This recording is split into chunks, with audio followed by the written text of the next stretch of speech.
In this session, we are learning about Lewis dot diagram. If you remember, in previous session, we reached a conclusion that number of each group is equal to the valence electron. So, in this session, when we want to learn about the Lewis dot diagram for atoms. So we learned that group 1, all of them, they have valence 1. Group 2, all of them, all elements in group 2, they have valence 2. So now when you want to draw the Lewis dot diagram for element, just for each group you need to write down the chemical symbol. I'm looking at the periodic table because I'm writing for the period 2. For example, lithium, beryllium, so then transition metal that we don't have transition metal, we have a gap, boron, carbon, nitrogen, oxygen, fluorine, and neon. These are all in the period 2. So when you write down the chemical symbol, these are in the period 2. Remember I told you this n, lowercase n, is you are showing for energy level for Bohr diagram. Also same when you are writing the number of the period, n1, n2, n3, and we have 7 period or rows.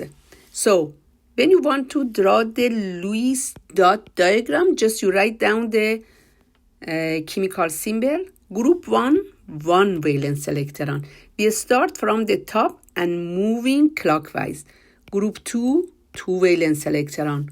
Group 3, 3 valence electron. Group 4, 4. Group 5, 5. 6 valence electron. 7 valence electron, and group 8, as you know, they are octet.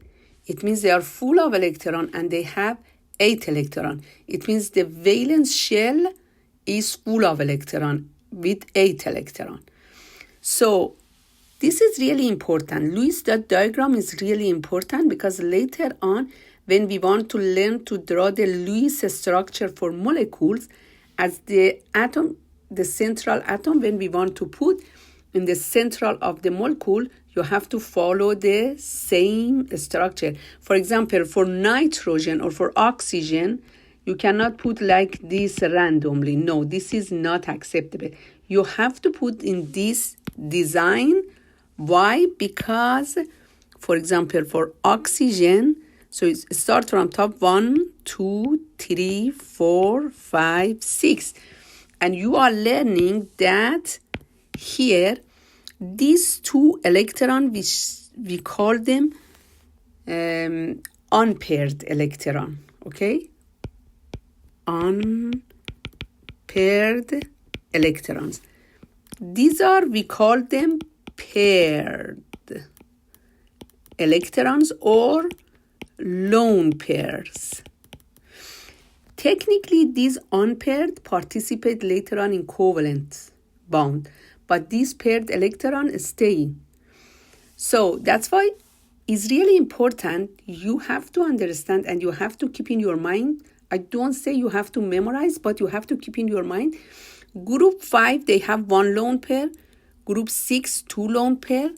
Group 7, 3 lone pair. And group 8, 4 lone pairs. Group 8, they don't have any unpaired. That's why they are not participant in any covalent bond. So you can practice on the Lewis dot diagram and you can write down for period 3, N3, and practice at home. So after learning about Lewis dot diagram and you understood that the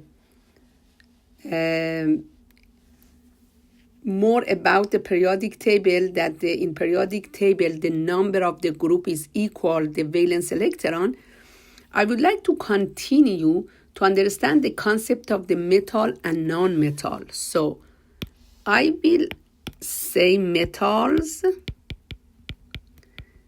So if you want to give a good definition for metals now that you are learning chemistry 11, we say metals are elements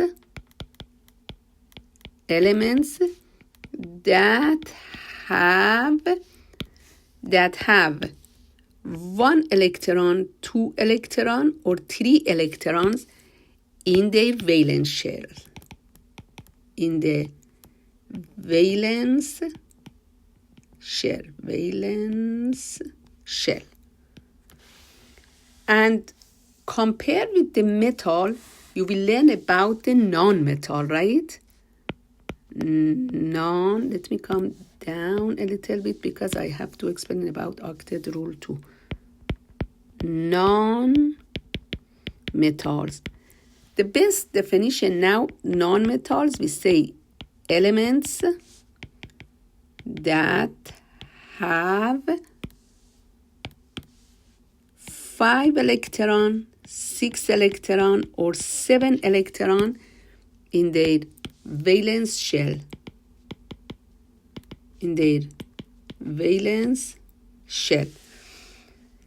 When group 4, I don't categorize in none of them because group 4 is between 8. They don't know to lose or gain, and mostly group 4, like carbon, silicon, and the rest, participate in covalent bond with sharing electron, not losing, not gaining.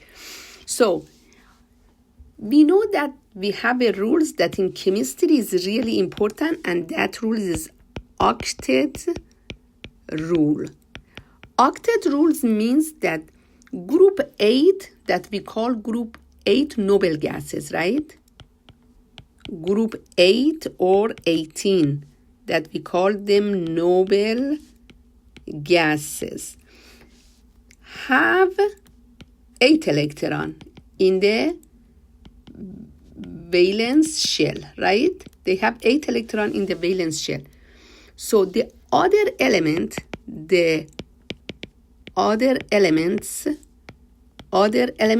of periodic table likes to gain or to lose electrons to become octet. To become like a noble gases. So in this competition, metals to become octet, because metals, they have 1 electron, 2 electron, or 3 electron in their valence shell. So it's easy for them to lose this electron rather than to gain electron. So to become octet, metals lose their valence electron. So in chemistry, it's really important that you keep in your mind losing electron in chemistry means positive charge. Always I say it's not like a math that losing means negative. No, losing electron means positive charge that we call this cation. It means metals tend to the cation. All metals lose their valence electron because it's easier for them to become octet. And in contrast, non-metal to become octet is easier for them to gain electrons, right? So in chemistry, gaining electrons means negative charge, and we call them anion. So always metals tend to the positive charge and non-metal tend to the negative charge or anion. So now that you learn more about the metal and non-metal, if we come back quickly to periodic table, let me draw the periodic table again. Group 1, group 2, and these are transition metal, 3 or 13, 4, 5, 3, 4, 5, 6, 7, and 8. So I will put 1, 2, 3, 4, 5, 6, 7, and 8. We know that the group 1, all of the elements in group 1, they have one valence electron. In order to write the stable ions, stable ions for each group. So stable ions means the ions that is octet, okay? It means following the octet rule, okay? Following the octet rule. So a stable ion for group 1, because group 1, all of them, they have one valence electron, so they tend to M plus 1.